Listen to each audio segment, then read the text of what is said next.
Silakan Syekh. Assalamualaikum warahmatullahi wabarakatuh. Bismillahirrahmanirrahim. Alhamdulillahi rabbil alamin. Wa ashhadu an la ilaha illallah wahdahu la syarika lahu waliyus salihin. Wa ashhadu anna sayyidana wa nabiyyana Muhammadan abdullahi wa rasuluh. Sallallahu alaihi wa ala alihi wa sahbihi wa man tabi'ahum bi ihsanin ila yaumiddin. Subhanaka la ilma lana illa ma 'allamtana innaka antal alimul hakim. Subhanaka la ilma lana illa ma 'allamtana innaka antal alimul hakim. Allahumma arzuqna ilman nafi'an wa rizqan wasi'an wa shifaan min kulli da' wa amalan salihan mutaqabbala. Allahumma aftah alaina bi'ilmi al-'arifin warzuqna 'amal al-mukhlisin wa taqabbal minna qabul al-muttaqin birahmatika ya arhamar rahimin. Pemirsa, para jamaah sekalian yang dirahmati Allah Subhanahu wa taala. Alhamdulillah wa syukurillah, hari demi hari, setiap waktu, setiap saat selalu kita diberikan nikmat oleh Allah Subhanahu wa taala. Dan kewajiban kita mensyukuri nikmat yang diberikan oleh Allah Subhanahu wa taala. Ayat-ayat yang membuka Al-Quran, suratul Fatihah. Dari firman-Nya, Alhamdulillahi Rabbil Alamin. Puji, segala puji bagi Allah Subhanahu wa taala. Artinya setiap waktu, setiap saat selalu kita mensyukuri nikmat Allah yang telah memberikan nikmat Islam, iman, sihat wal afiat. Nikmat juga kekuatan dan kemampuan kita bisa bergerak untuk menuntut ilmu dan mencari ridha Allah Subhanahu wa taala. Meskipun di tempat ini yang mulia, yang penuh barakah insyaallah, atau pemirsa yang ada di rumah. Saudara-saudara kaum muslimin yang dirahmati Allah Subhanahu wa taala, pernah bertemuan di sini memberikan 4 amalan. Tapi karena waktu itu tidak sempat, cuma menyampaikan baru 1 saja. Adalah menjaga salat 5 waktu. Dan kami mempunyai program insyaallah taala, mudah-mudahan Allah Subhanahu wa taala memudahkan bagaimana bisa mengembangkan salat umat Islam agar kembali menjaga salat berjamaah khususnya di masjid. Karena sayang sekali masjidnya sangat sedih dan sangat menangis. Kalau dia punya mata, pasti kita melihat air matanya. Kenapa? Karena Allah Subhanahu wa taala menyuruh kita dan memberikan pahala besar bagi orang-orang yang membangun masjid, tapi bagi umatnya, bagaimana kewajiban umat Nabi Muhammad sallallahu alaihi wasallam memakmurkan masjid itu. Sayang sekali imamnya Masya Allah luar biasa, sudah datang duluan, dia maju dan Masya Allah merapikan masjidnya, menyalakan lampunya, membersihkan, berazan, kemudian begitu dia maju salat, istawu i'tadilu, rapat-rapat safnya, ternyata tiang-tiang masjid lebih banyak dari jamaah. Wala hawla wala quwata illa billah. Oleh karena itu saya memberikan materi dan cara bagaimana untuk kita menjaga kebaikan dan salat. InsyaAllah selanjutnya sampai 4 amalan yang selalu Rasulullah SAW menjaga dan ada kebahagiaan dunia dan akhirat. Pemirsa dan Bapak Ibu sekalian yang dirahmati Allah Subhanahu wa taala, ada satu cerita terjadi di negeri Palestina. Ada seorang anak muda membawa batu dan melemparkan bara Yahudi dan mengingatkan umat Yahudi akan terjadi perang besar akhir zaman dan umat Islam akan mengusir mereka dari Palestina dan akan dihabiskan oleh umat Islam. Dan itu ada sebenarnya satu hadis yang diriwayatkan Imam Ahmad dalam musnadnya. Rasulullah SAW menyampaikan akhir zaman akan terjadi perang besar antara umat Yahud dan umat Islam. Sampai umat Yahud lari dari lapangan perang, tapi dikejar sama umat Islam. Sampai orang Yahudi sembunyi di belakang pohon dan batu. Tapi Allah SWT memerintahkan pohon dan batu berbicara. Wahai orang Muslim, kesinilah ada orang Yahudi di belakangku, suruh bunuh dia. Tapi kata orang Yahudi kepada anak Palestina, kami umat Yahud tahu itu. Bukan tidak tahu. Tapi mana umat Islam yang kita harus takuti? Yang kita harus khawatirkan? kapan yang datang umat Islam yang benar-benar kita mulai bersiap untuk melawan mereka. Ada satu tanda. Dia bilang kalau kita menghadapi umat Islam, salat subuh mereka seperti salat Jumat. Salat subuhnya seperti salat Jumat. Bagaimana sekarang kita? Salat subuhnya bagaimana? Sayang sekali. Jadi bagaimana kita sama-sama sekarang melalui satu amalan yang saya memberikan itu dari 4 macam itu, yang pertama salat, bagaimana kita senantiasa menjaga salat dan memakmurkan masjid sebagaimana Rasulullah SAW senantiasa memakmurkan masjid dalam memakmurkan salat jamaah di masjid. Rasul sallallahu alaihi wasallam selalu mengajarkan sampai beliau saat sakratul maut mau meninggal dunia menyampaikan wasiatnya yang terakhir, as-salah as-salah as-salah as-salah as-salah as-salah. Artinya apa? Mengingatkan umatnya kembali, jagalah salat. Bagaimana caranya agar kita sama-sama menjaga salat berjamaah, khususnya salat subuh?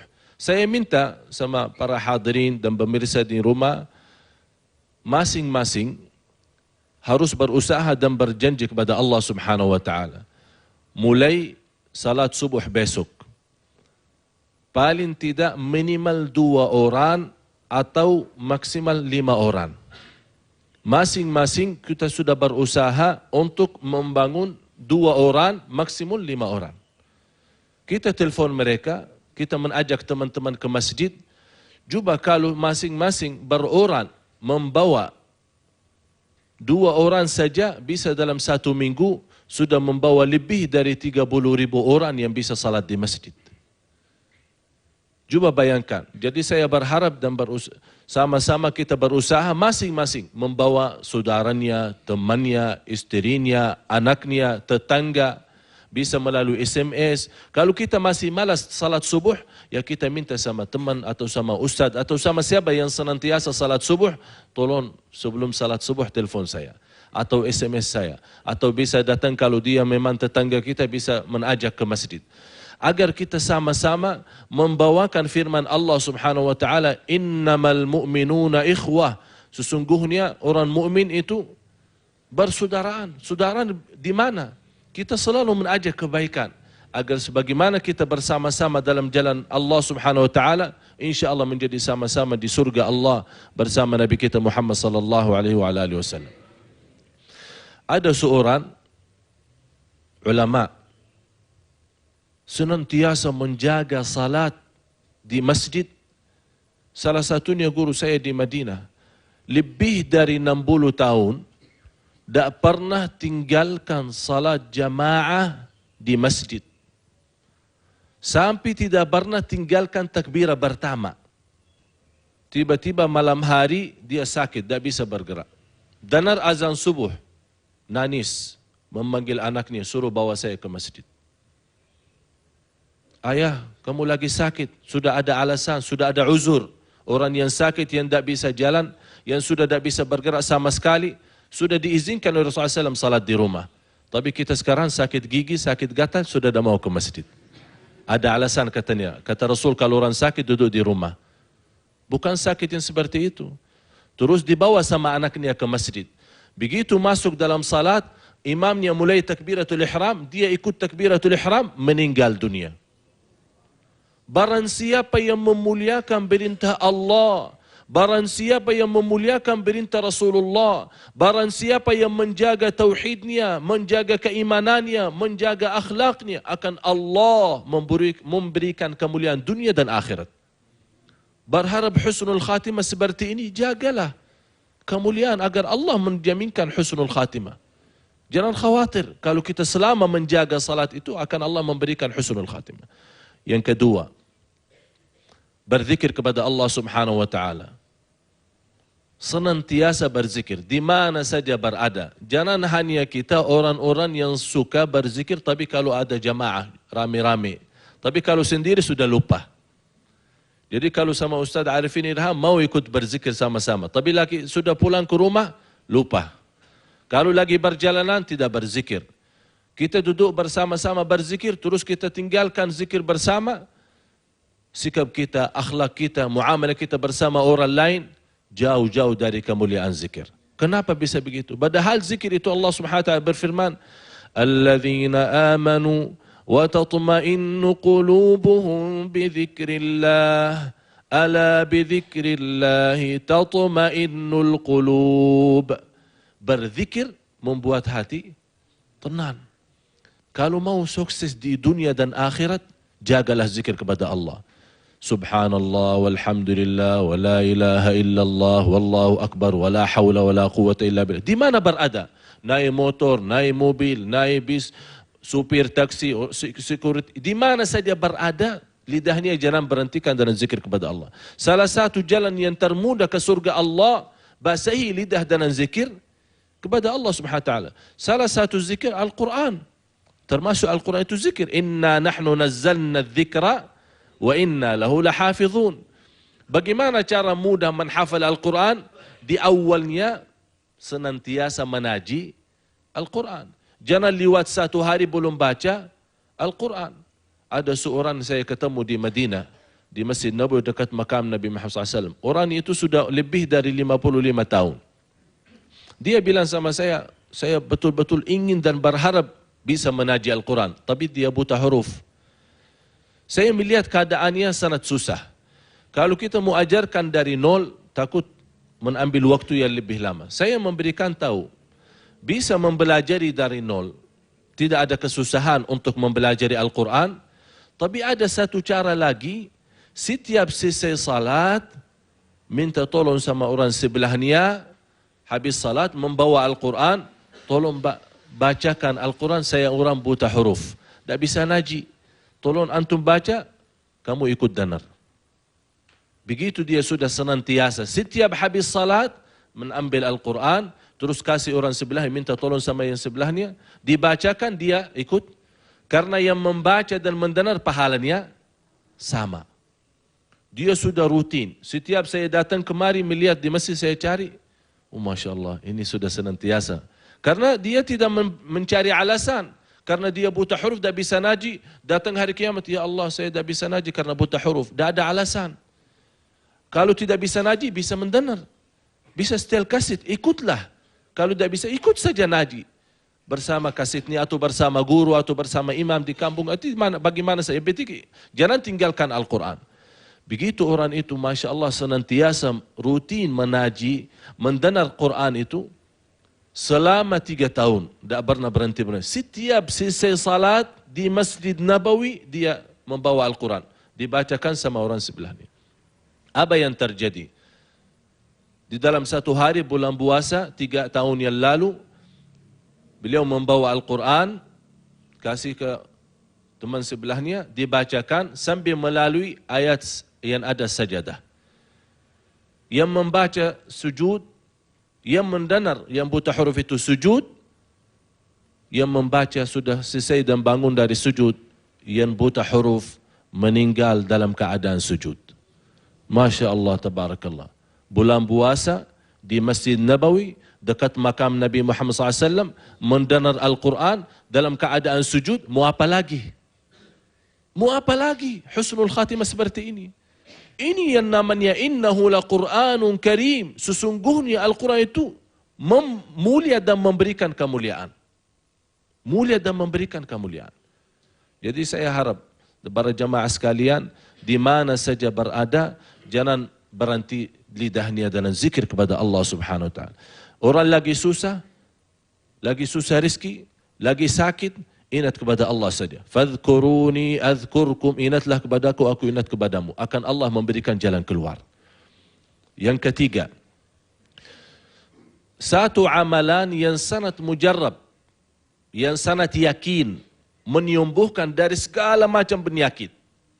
Penyakit apa saja? Penyakit hati, penyakit jantung, penyakit badan, penyakit darah, penyakit apa saja penyakitnya, termasuk kesusahan rezeki.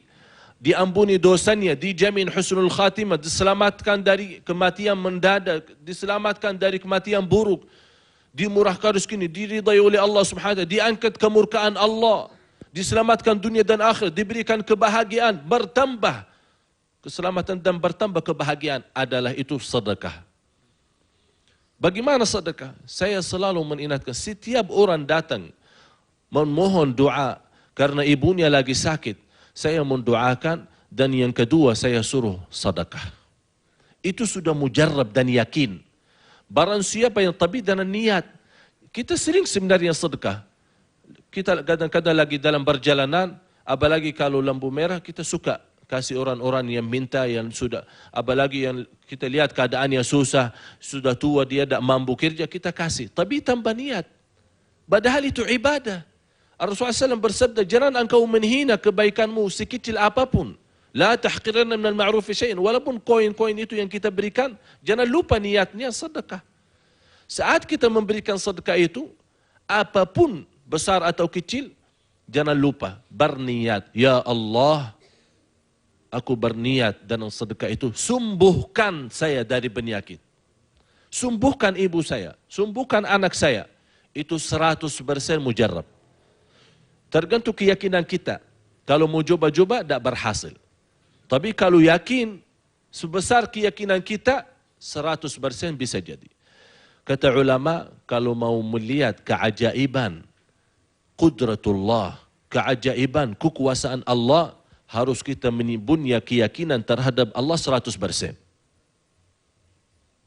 Sahabat Rasulullah SAW, kalau berduduk bersama Rasul, sampai mereka bisa melihat surga dengan matanya sendiri.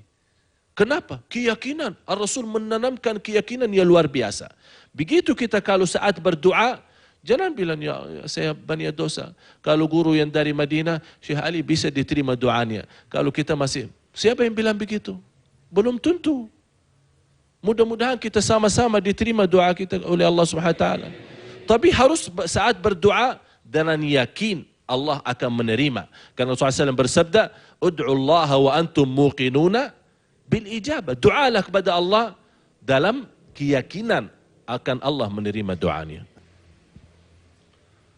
Iman kita menghadapi kadang-kadang akhir zaman ini, untuk melaksanakan ibadah itu sangat berat. Seperti orang yang memegang para api. Apinya, bagaimana ada yang berani pegang bara apinya? Pasti panas, tidak berani, terlepas. Begitu ke saat kita melaksanakan satu sedekah, satu ibadah, karena ada langgaran atau larangan. Tapi apakah larangan itu sesuai larangan Islam atau tidak? Memang kita tidak ingin negeri Indonesia, khususnya Jakarta, tersebar dan banyak orang-orang yang minta di jalan.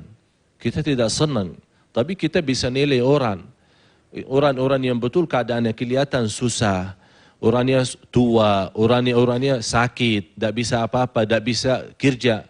Kenapa kita tidak bisa bantu? Memang kalau umat Islam dari awalnya kerja bersama, orang kaya berduli sama orang miskin, pemerintah memperhatikan, dan orang miskin betul dengan jujur dan ikhlas, kalau dia tidak butuh, tidak minta, dari awalnya tidak akan menjadi penyakit seperti ini. Tapi karena sudah terlanjur, sudah terjadi begini, orang-orang yang kaya raya, mana harta-harta mereka? Kalau setiap orang memberikan zakat dan jarilannya benar, tempatnya benar, menyampaikan zakatnya benar, kita sekarang di mana kita taruh zakat? Di masjid. Terus masjidnya kewajiban untuk membangun masjid. Ulama menjelaskan tidak boleh zakat untuk masjid. Bukan untuk bangun masjid zakatnya. Sedekah silahkan untuk masjid. Tapi zakat itu zakat mal khusus 8 orang. Miskin, fakir, yang banyak utang, yang lagi jihad fi sabilillah, yang al-amilin alaih, dan yang lain-lainnya. Jadi harus kita betul-betul memperhatikan. Dan juga seandainya saat kita memberikan sedekah, jangan senantiasa membiaskan mereka menerima terus ditinggal. Saya sering sebenarnya dalam perjalanan, apalagi anak-anak, saya membawa sini. Sebelum saya pasti, apalagi dilihat orang Arab, sebelumnya dia lagu-lagu niani. Begitu lihat kita orang Arab, bagimu, Tala'al badru alaina. Karena dia ini mukanya lain, ini bukan orang Indonesia. Terus sebelum saya memberikan sini, kamu bisa naji enggak? Ayo coba baca Al-Fatihah. Kalau kamu baca saya kasih 1.000. Sampai habis saya kasih 5.000. Dia naji. Kasihan banyak anak-anak saya ketemukan, banyak tidak bisa naji. yang sudah 10 tahun, sudah 12 tahun. Kalau orang tuanya tidak peduli kepada mereka, kita harus kasih sayang kepada mereka. Anggap orang itu orang miskin, anggap orang itu anak yatim. Kita kasih belajaran. Kita bisa ajak mereka pada dia senantiasa minta di jalan, kita bawa satu orang, kasih makan, kasih minum. Itu pahala yang benar-benar kita memberikan sesuatu kepedulian kepada umat Islam di Indonesia. Jadi sebenarnya kalau untuk menjalankan hal-hal banyak kita punya kewajiban untuk menyelesaikan. Cuman kita selalu berdoa semoga Allah Subhanahu wa taala mengangkat seluruh bala dan musibah dari negeri Indonesia. Memberikan negeri Indonesia pemimpin yang adil, pemimpin yang taqwa, pemimpin yang amanat, yang selalu mempenuhi hak Allah dan mempenuhi hak rakyatnya. Dan semoga Allah Subhanahu wa taala memberikan kekuatan, kemampuan kepada pemimpin Indonesia SBY. Semoga insya-Allah selalu memperhatikan umat Islam, memberikan berdulian, memperhatikan rakyatnya, khususnya anak-anak yang miskin dan yatim. Jadi sedekah itu, saya mohon sekali lagi, jangan lupa saat kita bersedekah, berharap petunjuk, berharap sukses, berharap sembuh dari segala macam penyakit, berharap dimudahkan hafal Al-Quran, berharap diterima oleh Allah Subhanahu wa taala ibadahnya, dihapus oleh Allah dosanya, selamat dari kematian mendadak, selamat dari kematian yang buruk, selamat dari kemurkaan Allah Subhanahu wa taala. Jangan lupa sedekah. Saat kita sedekah, niat. Ya Allah, saya punya anak sudah lama sakit. Tidak ada yang bisa memberikan jalan keluar kecuali Allah Subhanahu wa taala. Sedekah dan kepada Allah akan Allah berikan jalan keluar secepat mungkin, tergantung keyakinan kita. Dan kemudian masalah doa sebenarnya sering pernah ada seorang datang ke rumah saya membawa foto, mungkin calon istri. Terus dia tunjukkan kepada saya, mohon Ustaz, ada yang panggil Ustaz, ada yang panggil Syekh, ya biasa aja. Kalau dipanggil Pak Ali, Tuan Ali, tidak masalah.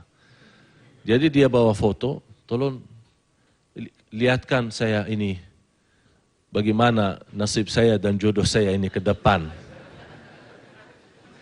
Ya ada kan, ada sebagian, ada kan? Banyak terjadi. Saya lihat, Masya Allah, memang dia cantik yang di dalam foto ini. Oh, saya bilang, saya lihat untuk ke depan ini cocok bagi saya.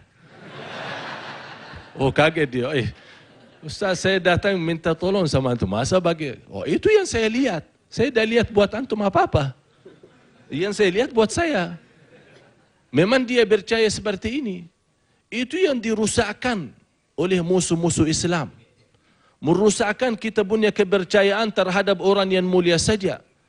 Tak ada yang mulia di dunia ini kecuali Rasulullah sallallahu alaihi wasallam. Yang mulia di sisi Allah, akramakum indallahi atqakum. Orang yang bertakwa itu mulia. Saya yakin para jamaah yang hadir di sini dan pemirsa yang di rumah, di sisi Allah lebih mulia dari saya. Walaupun saya dari Madinah. Kenapa kita membanggakan karena saya dari Madinah lebih bersih dan suci? Belum tentu. Semoga kita sama-sama orang yang bertakwa. Jadi jangan kita orang yang punya mengkaitkan keyakinan kita terhadap seorang. Artinya kalau dia ada di masjid, kita makmurkan masjid rame-rame. Kalau dia tidak ada, kita di rumah. Berarti kita tidak ada apa-apa sama Allah. Tidak ada apa-apa sama Allah. Apalagi kita punya kepercayaan terhadap orang dukun. Kalau kita buka toko baru agar lancar dan sukses, tolong doakan para ustaz, para kiai, kita minta tolong didoakan. Tolong bawa ke toko biar keberkahan. Ya, tinggal ada luda-luda sekalian di tokonya biar lancar. Kenapa tidak bisa minta sama Allah? Allah itu apa? Bukan Tuhan kita. Bukan yang memberikan pertolongan, bukan yang memberikan rezekinya, bukan yang memberikan segala-segalanya. Kenapa cari yang lain? Ada orang mukmin yang insya-Allah kami akan bahas besok. Ada orang mukmin hari kiamat, kata Rasulullah SAW, mereka dari umatku masuk surga tanpa hisab dan azab. Tidak dihisab, tidak diazab. Langsung begitu dibangkitkan masuk surga. Tapi mereka punya sifat, 4 sifat. Mudah-mudahan semua kita bisa membawa sifat itu. Agar masuk surga bersama Rasulullah SAW tanpa hisab dan azab. Coba bayangkan, Masya Allah luar biasa. Tapi sifatnya insya Allah kita sama-sama akan bahas besok. Terus yang terakhir dari 4 amalan itu, qiyamul lail dan istighfar. Qiyamul lail dan istighfar. Bagaimana qiyamul lail dan istighfar? Saya berharap sebelum salat subuh, kira-kira 1 jam. Setengah jam salat dan setengah jam istighfar. Tapi salat itu bagaimana? Jangan salat 100 rakaat, tapi Masya Allah, dah bisa diam, dah bisa khusyuk. Allahu Akbar, Allahu Akbar, Allahu Akbar, Allahu Akbar, Assalamualaikum, salam, Allahu Akbar. Dah begitu. 2 rakaat, tapi ikhlas, khusyuk, dan yakin. Serahkan semuanya kepada Allah, menadu kepada Allah, tawakal kepada Allah, serahkan seluruh urusannya kepada Allah. Lagi susah, mau curhat, mau cerita, jangan cerita sama orang. Jangan memohon sama orang. Jangan berharap dari manusia. Salat 2 rakaat saat malam, tutup dengan witir. Tapi dengan niat, ya Allah, saya hamba-Mu yang miskin, yang lemah, yang banyak susah. Serahkan semua kepada Allah saja dengan yakin akan Allah. Besok pagi hari akan memberikan jalan keluar. Tapi yakin, 2 rakaat tutup dengan witir di sisi Allah dengan ikhlas dan khusyuk lebih baik dari sepanjang malam tapi tambah ikhlas dan khusyuk. Setengah jam saja, jangan banyak ini. Setengah jam saja. Kalau tidak hafal Al-Quran, ya baca apa saja. Walaupun alhaakumut takatsur. Kalau tidak hafal sama sekali kecuali qul huwallahu ahad, tidak apa-apa. Bisa berkali-kali ulang qul huwallahu ahad, qul huwallahu ahad, qul huwallahu ahad. Tidak masalah. Tidak masalah, boleh. Boleh. Alhamdulillah, tidak ada kesusahan sebenarnya dalam Islam. Yang menjadi susah sebenarnya kita sendiri. Kita yang mensusahkan diri. Tidak mau menjalankan perintah Allah. Belum kita ada kemauan untuk, kalau kita benar-benar cinta Allah subhanahu wa ta'ala, harus menerima perintah Allah dengan senang hati. InsyaAllah antum siap? Jadi malam hari, InsyaAllah mulai malam ini sama besok subuh, jangan lupa salat malam setengah jam, istighfar setengah jam. Dan istighfar, bertaubat. Serahkan semuanya kepada Allah. Ya Allah, kami hamba yang banyak dosa, banyak kotor, banyak belum melaksanakan ibadah, banyak belum melaksanakan ikhlas, banyak belum melaksanakan khusyuk. Ya Allah, kami tidak mampu apa-apa. Iyyaka na'budu wa iyyaka nasta'in. Kepada Engkau kami menimba dan kepada Engkau memohon pertolongan. Kepada Allah saja minta. Kepada Allah saja bertawakal, kepada Allah saja berdoa, kepada Allah saja berkhusyuk, kepada Allah saja ikhlas. Qul inna salati wa nusuki wa mahyaya wa mamati lillah. Tak ada siapa-siapa. Tak boleh kita ikhlas untuk Rasul, padahal Rasul orang-orang yang mulia, apalagi selain Rasul. Karena ibadah ikhlas itu hanya saja milik Allah dan hak Allah, tidak boleh untuk selain Allah Subhanahu wa taala. Harus kita jaga. Terakhir saya membawakan 1 cerita. Semoga waktunya cukup. Cukup saya. Nah, ada seorang raja. Ada seorang raja memberikan tugas kepada para mantri. Ada 3 mantri. Apa perintahnya? Raja itu memerintahkan para mantri, tolong bawa karung dari istana, terus isi buah-buahan yang ada di taman-taman istana raja itu. Para mantri sebenarnya melihat tugas ini aneh. Masa kita orang mantri diberikan tugas suruh bawa karung isi buah-buahan. Kenapa tidak suruh anak buahnya aja? Kan aneh. Tapi salah satu dari 3 mantri orang-orang ikhlas, cinta benar-benar sama raja itu. Apapun yang diperintahkan oleh raja, dia terima dengan senang hati. Dia terima, bawa karungnya. Yang kedua, dia membawa karungnya tapi sepertinya tidak begitu senang. Ya udah, saya tidak tahu, ini raja kadang-kadang aneh, sudah mau bagaimana saya jalankan apa saja. Apa yang saya dapat isi, saya isi. Terus yang ketiga, dia menerima karena dia tidak begitu senang sama raja itu, dia menerima, raja ini aneh, masa ada waktu dia mau bongkar karung-karung kita. Ya udah, saya mau isi apa aja, terserah. Orang yang senang hati dan ikhlas, dia membawa karung, dia memilih buah-buahan yang enak dan manis, dia isi. Yang kedua, dia isi buah-buahan tapi tidak begitu ikhlas memilih buah-buahannya. Dia isi yang manis, isi yang busuk, isi yang jelek, semua dia isi. Yang ketiga, dia malas naik pohon untuk membawa buah-buahannya, dia mengambil dan isi karung itu dari rumput-rumput yang ada di taman. Iya. Alhamdulillah wa syukurillah. Sebelum saya jawab pertanyaan, karena cerita terlanjur kita ceritakan, setengah menit saja, saya mohon perhatian. Habis para menteri mengisi karung-karung dengan niat dan kemauan mereka masing-masing, langsung raja itu memerintahkan mereka dimasukkan penjara. Masing-masing di satu kamar, dilarang berikan makanan dan minuman selama 3 bulan. Menteri yang pertama yang ikhlas, apa yang dia makan selama 3 bulan? Apa yang dia isi karungnya? Karena dia ikhlas memilih buah-buahan yang manis dan enak, dia makan selama 3 bulan manis dan enak, tidak menjadi masalah. Yang kedua, karena dia tidak begitu ikhlas, begitu dia buka karungnya waktu di dalam penjara, dia memilih ketemukan hanya beberapa buah-buahan yang manis, dia makan dari makanan yang busuk, dia tidak berani, sampai 3 bulan sudah parah, hampir mau mati. Yang ketiga makan apa? Rumput. Karena dia tidak mengisi. Saya mengambil hikmah, sama-sama kita mempelajari dari cerita ini, karung kita adalah buku amal. Dan penjara adalah kubur. Apapun yang kita isi di buku amal akan ketemukan dalam kubur. Terserah mau isi yang mana. Antum sekarang punya akal, punya fikiran sendiri, silahkan pilih yang mana.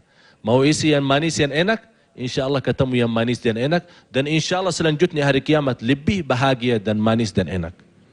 Semoga Allah SWT memberikan kemampuan, kekuatan, kita sama-sama mengisi yang terbaik di jalan Allah Subhanahu wa taala. Pertanyaan Ibu tadi, sebenarnya materi kemarin saya bersama Ustaz Yusuf Mansur, dan selama Masya Allah Ustaz Yusuf Mansur di mana kita berada selalu memfikirkan bagaimana cara mengembangkan umat ini agar betul-betul bukan hanya sekitar bisa naji Al-Quran, insya Allah menghafal Al-Quran. Dan keinginan saya bukan hanya menghafal beberapa surah yang diutamakan, insya Allah menghafal 30 juz, bukan juz 30. Jadi sebenarnya materi dan cara mudah menghafal Al-Quran banyak. Kami punya program sampai ada satu cara, ya mungkin karena jawaban biar ibu buas, saya kasih satu cara. Ada lebih dari 20 cara sebenarnya. Lebih dari 20 cara. Termasuk ada cara duduk, ada cara bigan al-mushaf, dan cara melihat, dan cara baca. Banyak-banyak cara-cara sebenarnya. Tapi salah satunya saya berikan kepada jamaah sekalian, dan khususnya ibu yang bertanya tadi.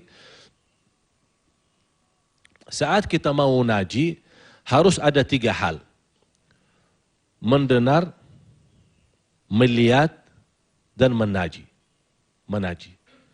Yang pertama, sebelum kita baca, harus kita tentukan ayat yang mau dibacakan. Misal surat Yasin, 5 ayat yang pertama. Sebelum kita mulai baca, kita mendengar dari guru atau dari kaset yang sudah disediakan.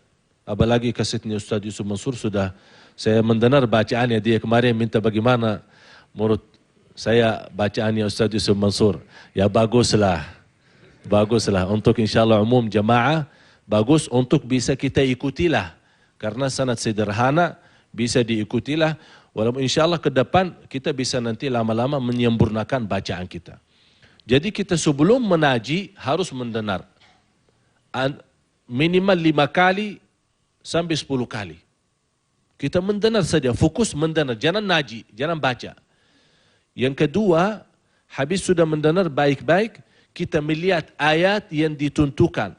Ayat yang sudah rencana mau dibacakan. Lihat saja, fokus. Kenapa saya suruh melihat? Ini sebenarnya salah satu membantu di-scan ayat itu dengan mata. Oleh mata, dia saat kita lihat, fokus saat melihat ayat Al-Quran, dia sedang di-scan oleh mata. Lama-lama habis di-scan, disimpan di dalam otak kita. Kalau sudah disimpan, begitu kita mulai baca, sudah 30% sampai 60% sudah sebenarnya hafal ayat yang ditentukan.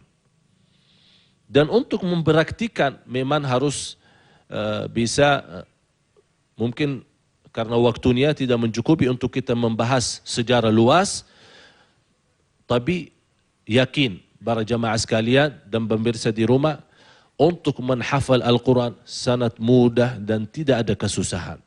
Cuman kenapa kita menghadapi kesusahan? Karena kita sendiri belum mampu dan belum tahu cara-cara dan sistem dan teknik menghafal Al-Quran. Dan sungguhnya sangat mudah karena Allah sudah menjanjikan, sesungguhnya kami telah menurunkan Al-Quran dan memudahkan bagi belajar, mana yang mau belajar. Kemudian pertanyaan yang kedua, perbedaan antara sedekah sama memberi. Sedekah itu kalau kita berniat, kalau tidak ada niatnya tidak namanya sedekah. Itu memberikan sesuatu. Tapi kalau sekecil apapun dengan niat untuk beribadah kepada Allah, innamal a'malu binniyat, itu namanya sedekah. Tapi kalau kita memberikan sebagai hadiah saja, atau memberikan sesuatu, tapi tidak ada niat untuk mendekatkan diri kepada Allah, itu namanya memberi, bukan namanya ibadah.